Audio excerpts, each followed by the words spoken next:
ಕುಮಾರಸ್ವಾಮಿ 2 ಲಕ್ಷ ಕೋಟಿಗಿಂತ ಕೊಡ್ತಾರೆ. ಸಿದ್ದರಾಮಯ್ಯವ್ರು 136 ಜನ ಡಿ ಕೆ ಗೆದ್ದಿದ್ದಾರೆ. ಆ ರಾಜೀನಾಮೆ ಕೊಟ್ಬಿಡಿ ರಾಜೀನಾಮೆ ಕೊಡ್ಬೇಕಾ? ತೋರಿಸ್ಬಿಡಪ್ಪ ಯಾವ ಕಾನೂನು ನೋಡುವ. ಅದ್ಯಾವ ಕಾನೂನು ರಾಜೀನಾಮೆ ಕೊಡು ಅಂತ ಹೇಳದೆ, ಯಾವ ಕಾನೂನು ಜೈಲಿಗೆ ಹಾಕಿದೆ ಅಂತ ಹೇಳಿದೆ ತೋರಿಸ್ರಿ.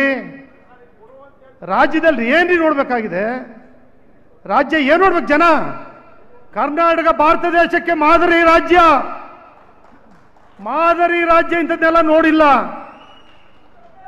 ಮಹಾನ್ ಪುರುಷರಿದ್ರು, ಆದರ್ಶ ವ್ಯಕ್ತಿಗಳಿದ್ರು. ಕಾಂಗ್ರೆಸ್ ಅನ್ನು ಮೈಸೂರಿನವರೇ ಕಟ್ಟವ್ರೆ, ದಳನೂ ಇಲ್ಲಿಂದನೇ ಹುಟ್ಟಿದೆ.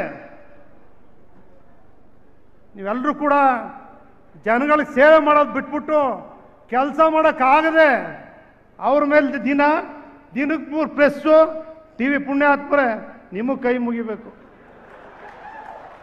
ದೊಡ್ಡ ಸಲಾಮ್ ಹೊಡಿಬೇಕು. ಒಂದು ಅತ್ಯಾಚಾರ 1 ತಿಂಗಳು ಓಡ್ತದೆ, ಒಂದು ಕೊಲೆ ಕೇಸ್ ಅದಾದ್ಮೇಲೆ 3 ತಿಂಗಳು ಓಡ್ತದೆ. ಇದು ಯಾವುದೋ FIR ಆಗದೆ ಅಂದರೆ ಅದೊಂದು 3 ತಿಂಗಳು ಓಡ್ತದೆ. ಮಾಧ್ಯಮ ನಿಮ್ಮನ್ನು ಯಾರು ನೋಡ್ಬೇಕಪ್ಪ? ಏನು ನೋಡಬೇಕು? ಯುವಕರಿಗೆ ಏನು ಆದರ್ಶ ಕೊಡ್ತೀರಿ? ಯುವಕರಿಗೆ ಏನು ಹೇಳ್ತೀರಿ? ನಿಮ್ಮ ಮನೇಲಿ ಇರ್ತಕ್ಕಂಥ ಮಕ್ಕಳಿಗೆ ಏನು ಪಾಠ ಹೇಳ್ತೀರಿ? ಅವ್ರು ಹೆಂಗೆ ಕಲಿಬೇಕು? ಹೆಂಗೆ ನಾಯಕತ್ವ ಬರಬೇಕು?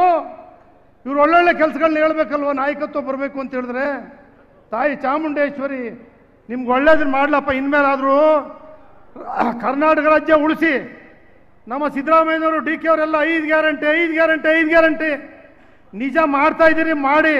ವಿಧಾನಸೌಧದಲ್ಲೇ ಹೇಳಿದೆ ನಾನು, ಸಿದ್ದರಾಮಯ್ಯನವರೇ ಮಹಿಳೆಯರಿಗೆ ಫ್ರೀ ಬಸ್ ಮಾಡಿದಿರಿ, ಎಲ್ಲ ದೇವಾಲಯಕ್ಕೆ ಹೋಯ್ತಾರೆ, ಅವ್ರ ಆಶೀರ್ವಾದ ನಿಮ್ಗೆ ಇರುತ್ತೆ ಅಂತ ವಿಧಾನಸೌಧದಲ್ಲಿ ಹೇಳಿದ್ದೀನಿ, ಇಲ್ಲಿ ಹೇಳ್ತಾ ಇಲ್ಲ. ಶ್ರೀನಿವಾಸ ಪ್ರಸಾದ್ ಅವ್ರ ಮುಂದೆ ಇಲ್ಲಿ ಕಲಾಮಂದಿರದಲ್ಲಿ ಅಕ್ಕಿ ಉದ್ಘಾಟನೆ ಮಾಡಿದಾಗ ಅನ್ನಭಾಗ್ಯ ಸಿದ್ದರಾಮಯ್ಯವ್ರಿಗೆ ಇತ್ತು, ಕೊಟ್ಟವ್ರೆ ಅಂತ ಅವತ್ತು ನೇರವಾಗಿ ಹೇಳಿದ್ದೀನಿ. ದಳದ ಶಾಸಕನಾಗಿ ನಾನೇನು ಬೆಚ್ಚಿಸ್ಕೊಳಕ್ಕೆ ಹೇಳ್ತಾ ಇಲ್ಲ ಅವ್ರನ್ನ. ಯಾವತ್ತೂ ಸಿದ್ದರಾಮಯ್ಯನವ್ರ ಒಂದು ದಿನ ಮುಖ್ಯಮಂತ್ರಿಯಾಗಿ ಒಂದು ಲೆಟರ್ ಕೊಟ್ಟಿಲ್ಲ, ಒಂದು ಕೆಲಸ ಮಾಡಿಸಿಲ್ಲ. ಆ ವೈಯಕ್ತಿಕವಾಗಿ ಆಗಲಿ ಸರ್ಕಾರದ್ದೇ ಆಗಲಿ ಒಂದಿನ ಮಾಡಿಸಿಲ್ಲ. ಸನ್ನಿಧಿಯಲ್ಲಿ ಹೇಳ್ತಾ ಇದ್ದೀನಿ, ಚಾಮುಂಡೇಶ್ವರಿ ಸನ್ನಿಧಿಯಲ್ಲಿ. ಆದರೆ ಈ ರಾಜ್ಯದಲ್ಲಿ ಸೇವೆ ಮಾಡ್ತಕ್ಕಂಥವರ ಸ್ಥಿತಿ ಏನು? ಅಧೋಗತಿಗೆ ಕಲುಷಿತವಾಗಿರ್ತಕ್ಕಂಥ ಪ್ರಜಾಪ್ರಭುತ್ವ ವ್ಯವಸ್ಥೆನ ಉಳಿಸೋರು ಯಾರು? ರಾಜೀನಾಮೆ ಕೊಡಿ, ಎಲ್ಲ ನಿಂತ್ಕೊಳ್ಳಿ. ಎಲ್ಲರೂ ವಿಧಾನಸೌಧ ಮುಂದೆ ಯಾರ್ಯಾರಿಗೆ FIR ಆಗಿದೆ ಎಲ್ಲರೂ ಕೊಡಿ, ಎಲ್ಲರೂ ತಾಕತ್ತಿದ್ರೆ. ಏನ್ರಿ ಅದು ಬಿಟ್ಟು ಕಾನೂನು ಪ್ರಕಾರ ಏನು ಬರುತ್ತೆ? ನ್ಯಾಯಾಲಯ ಇದೆ, ತೀರ್ಪುಗಳು ಕೊಡ್ತವೆ, ಅದ್ರ ಪ್ರಕಾರ ಎಲ್ಲರೂ ಗೌರವ ಕೊಡ್ಬೇಕು, ನಡೀತಾರೆ. ಅಭಿವೃದ್ಧಿ ಮಾಡಿ, ಕೇಂದ್ರದಿಂದ ಏನು ತರಬೇಕು, ರಾಜ್ಯದಿಂದ ಏನು ಮಾಡಬೇಕು, ಉಪಮುಖ್ಯಮಂತ್ರಿಗಳು, ಮುಖ್ಯಮಂತ್ರಿಗಳು, ಸರ್ಕಾರ ಎಲ್ಲ ಇದ್ದೀರಿ. ಸಿದ್ದರಾಮಯ್ಯ ಮನವಿ ಮಾಡ್ತೀನಿ, ಒಂದು ಮಾಸ್ಟರ್ ಪ್ಲಾನ್ ಮಾಡಿಸಿ ಮೈಸೂರು ನೀವು ಕಂಡಂತೆ ಅಷ್ಟು ಅಭಿವೃದ್ಧಿ ಕಂಡಿಲ್ಲ.